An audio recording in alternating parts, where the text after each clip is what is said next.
Some historians believe that the plague is a useful entry point for understanding the decline of the Roman Empire. The ancient Romans of the Antonine dynasty, through war and expansion, built a great and unprecedented empire that lasted for centuries, the Roman Empire. During the heyday of the empire's development, tremendous achievements were made in many areas, such as the economy, military, politics, and culture. However, in the middle and late 2nd century, a catastrophe swept through the Roman Empire.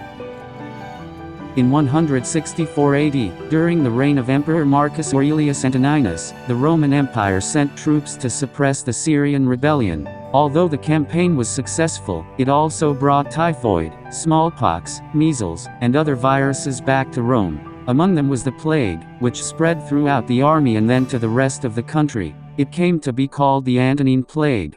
Records also show that the plague was prevalent in the army residing on the eastern border of the empire in 164 AD.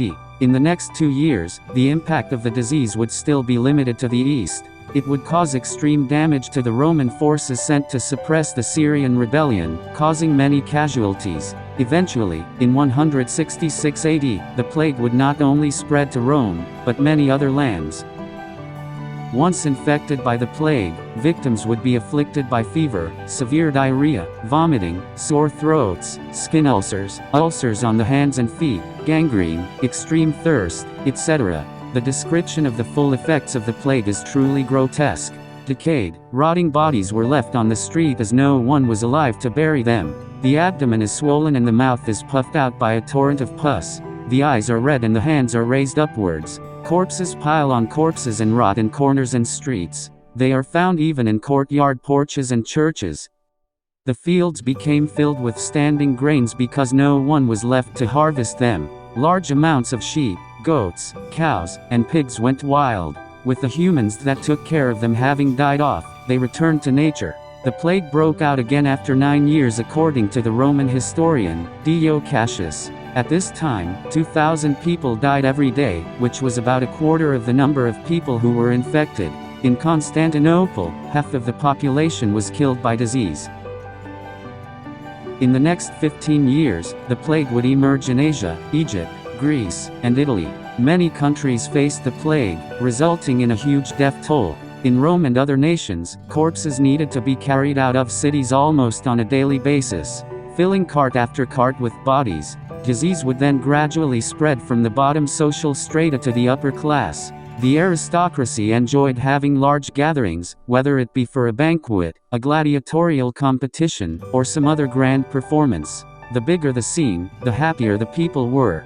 But celebration would only exacerbate the spreading of illness among the nobility.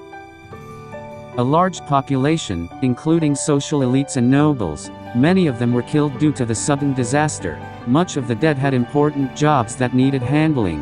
When they died, their vacant positions would end up hurting people's livelihoods. Without people fulfilling their duties, society could not function properly. For example, Athens would have positions that were meant to be held for a long time. Between 167 AD and 171 AD, the position of the chief judge could not be filled because all of the candidates had died. There were many other administrations with similar systems in Rome. As a result, Rome's capacity for governance in many areas became greatly reduced. The plague also claimed the lives of 2 emperors. The first was Lucius Verus, who died from the plague in 169 AD. The second was Verus's heir, Marcus Aurelius Antoninus, who died in 180 AD. In order to avoid infecting anyone else, he refused any visitors, even his own son. In the end, the emperor died alone in an army camp. Historians estimate that the total number of deaths to be as high as 5 million. Demographic studies show that the average mortality rate was about 7 to 10%, while in cities and the military, it was more likely to be around 13 to 15%. Galen, in his diagnostic notes, thought the disease to be the bubonic plague. Then, in later writings, he changed his answer to smallpox. However, modern medical experts now commonly believe that the Antonine Plague has much more in common with the Ebola virus, as the symptoms of the 2 diseases show many more similarities. Due to being the most prolific physician studying the disease, the Antonine Plague also became known as the Plague of Galen. Viruses and bacterial infections reduced the powerful and imposing Roman Empire to such a weak state that they could not handle even the slightest military threat. Because such a large amount of soldiers died, the military had to recruit ordinary slaves or gladiators. However, when enlisting soldiers, whether they be veterans or newcomers, large sums of money were required. Unfortunately, silver mining also ended up stalling due to the plague. Thus, silver coin casting in Alexandria, a major center of commerce, ceased completely. Commodity prices would then rise while land rental prices sharply fell. At every level, order fell apart as all structures and industries in the empire stagnated and suffered. And so, the golden age of the Roman Empire, led by the 5 good emperors, came to an end after the outbreak of the Antonine Plague.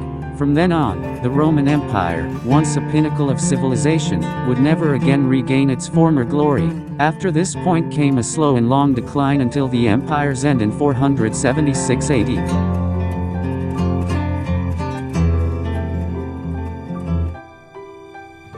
Today's video is finished. Thank you for watching. If you like this video, please subscribe to the channel. Goodbye.